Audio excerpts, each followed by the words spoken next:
Hey Tim, I get a lot of questions regarding VO2 max training and how to do VO2 max training. And VO2 max training, as you all know, some of you know, the veterans of the sport obviously know that running at VO2 max effort, you're running around 90 to 100% of your maximum heart rate. So in order to really stress the energy systems of the body and adapt to VO2 max training, you're going to have to be very, very patient with yourself. My coach in college, Jack Hazen, would always tell us that, it takes about 3 weeks to about a month for the body to adapt to any stress load being placed on it. So when you're running at VO2 max efforts, the workouts you do today, the benefits of the workouts you do today are going to be seen several weeks from now.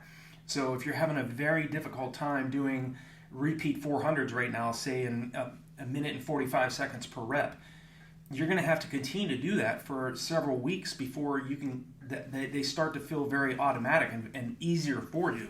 It's not an overnight process. So when you train at VO2 max effort, in terms of how do you do VO2 max training, there's several different examples of VO2 max training that you can do. Obviously, hill repetitions, when you find, what I would always do was find hills that were anywhere from 50 meters to 200 meters in length, and I would sprint all out on the way up the hill and either walk or jog down the hill depending on my overall fitness. Like if I was earlier in the season and just starting off, I would walk down the hill and maybe starting off at moderate effort, and then if it was say a 100-meter hill, I would go moderate effort up, and then around 20 to 30 meters from the top I would go all out.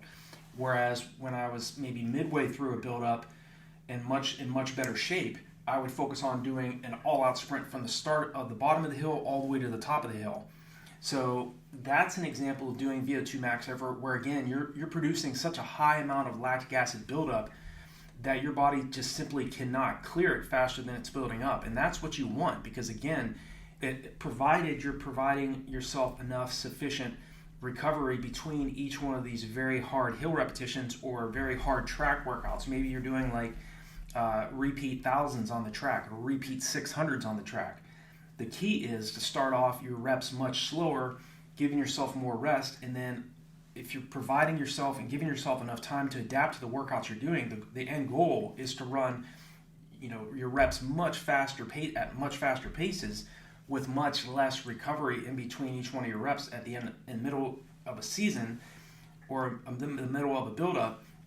Again, because you're not going to get any rest in the race itself. So you do want to produce very high amounts of lactic acid buildup and then eventually adapt to being able to clear it faster than it's building up. Early stages when you're not very fit, it's much more difficult, because again, your body isn't capable of clearing it more effectively as it will be later on in your buildup. So, in terms of how long does it take to train VO2 max, most athletes will start to see major improvements in about 4 to 6 weeks. And again, that kind of falls in line with what Coach Hazen used to tell us. And so VO2 max training is, again, you're running around between 90 to 100% of your max heart rate. So you're running at paces that are significantly faster than goal race pace. When we're running at our marathon race pace or half marathon race pace, we're running right around our anaerobic threshold.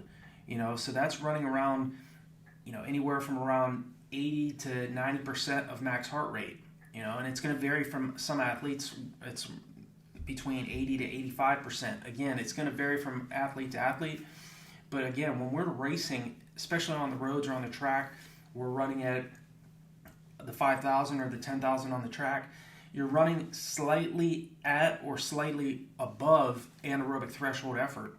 So it is important to spend a longer period of time and to teach the body to spend a longer duration running at anaerobic threshold effort, as well as conducting one VO2 max workout per week. And again, that can fall in the place of a track workout or doing fartlek workouts. Like what I loved to do when I was in great shape was getting to a point where I could run for an hour and running 1 minute on, 1 minute off. And the 1 minute on, I was running at around sub 5 minute pace to around 520 mile pace, anywhere from around 450 mile to 520 mile pace for the on, and then 1 minute easy recovery. and running anywhere from around 7 to 8 minute mile pace during the recovery, and then going right back into the hard effort and doing that on and off for an hour. And of course, I couldn't do that at the beginning. I would start off maybe doing 10 to 20 minutes of 1 minute hard, 1 minute easy. But that's another example of running at VO2 max effort, especially when you're running at those hard, really hard efforts, and where you're running, your body is forced. You're running at such high intensities, you're producing such a high amount of lactic acid buildup that you just simply can't clear it faster than it's building up. So naturally, we have to take a break. We have to slow down, and then we speed up again, and then we have to slow down again.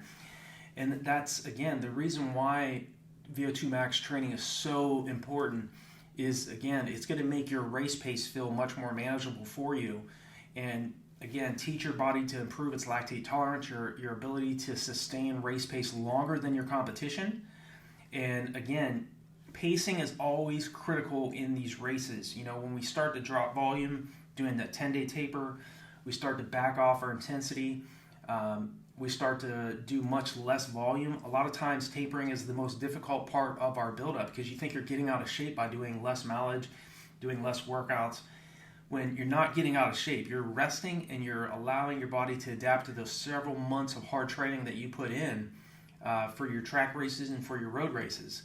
So, but in terms of VO2 max and how to do VO2 max training, fartlek workouts, hill repetitions, other examples of VO2 max training is running at, if you're say aiming for a sub 3 hour marathon, okay, and you want to run 6:52 mile pace for 26.2 miles, or you want to run around 4:16 kilometer pace for 42.2 kilometers.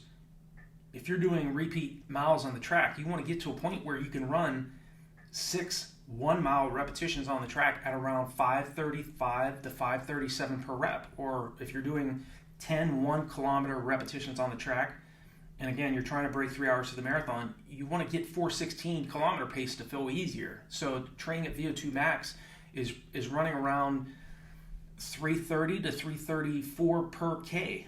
Okay, so again, you're running significantly faster than 4:16 kilometer pace, or significantly faster than 6:52 mile pace. So again, running at these high intensity efforts and producing much higher amounts of lactic acid buildup, you're teaching the body to run more economically, more efficiently. Because again, when you're running at those types of high efforts and running at VO2 max, you're going to naturally need to stop and have to take a break. You can't continue to run for very long periods of time. You're only going to be able to run at VO2 max effort for several seconds to several minutes, versus if you were running at your aerobic threshold. If you're running at your aerobic threshold, you could probably run around 2 to 3 hours at your aerobic threshold, and probably up to about 60 minutes or about an hour running at your anaerobic or lactate threshold effort. Okay, so VO2 max is much more intense. You have to be much more strategic and be much more patient with yourself when you're training at this type of intensity. It's going to hurt. There's nothing fun about VO2 max training, but it is absolutely vital. If you want to be a better middle to long distance runner, you have to start implementing VO2 max training in your workouts. If you're running too high a percentage of your weekly volume at too aerobically, too easily, yes, you're burning fat, yes, you're building endurance, but you have to train at VO2 max effort if you really want to get your goal race pace to feel easier for you, and for you to outsmart your competition and to be able to sustain your race pace longer than them. Okay, a lot of times athletes are going way too fast in the early stages of their race, and they're paying for it in the second half of the race. I always tell athletes that I coach and here on the channel to be smart with your pacing. If you're running a 5K, don't try to win the 5K in the first mile.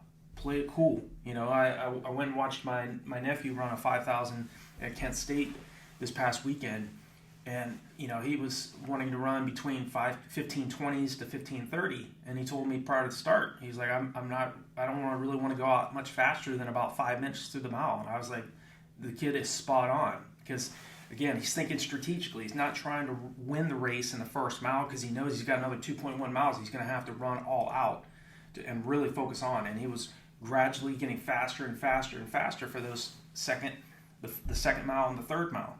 So when you're running a marathon or you're running a 5K on the track, if you're running that marathon, be much more strategic and be mindful of the energy expenditure that you're placing on your body in the early stages of your races. It's always better to run a negative split than to run a positive split. You still can PR, you still can set a new personal record by running positive split, running the second half slower than the first half, provided you're in phenomenal shape. But it's always better to be passing people in the second half of your races and to be a little bit more strategic, a little bit more conservative in the early stages of your races than being much more aggressive and going far too anaerobic in the first half of your race and having to pay for it in the second half. So I hope this is helpful in terms of answering the question of how to do VO2 max training and what is VO2 max training, what type of intensity are you actually running at when you're running at VO2 max effort.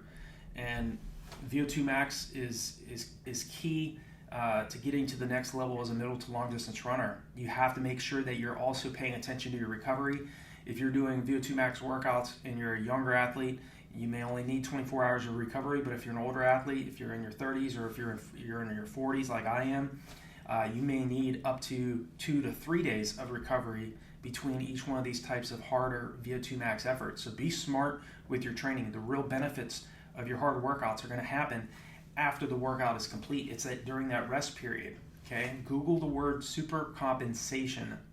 Okay, a lot of athletes don't know anything about that, but it's a training principle that if you understand what happens before the workout, during the workout, and especially after the workout, those about that 48 hours after the hard effort that you've put in, you're going to place a lot more of your focus on your recovery because of what happens, and so that you can continue to bounce back and continue to do harder workouts over a longer period of time. So if you're new to this channel, thank you for watching. If you're new, if you've been a regular viewer, I really appreciate your support and watching these videos. Definitely check out the resources on RunDreamAchieve.com and below these videos.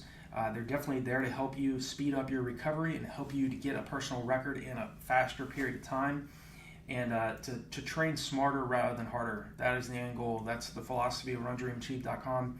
I already know plenty of athletes around the world, and including you, know how to work extremely hard, but it's about training smarter and getting better results.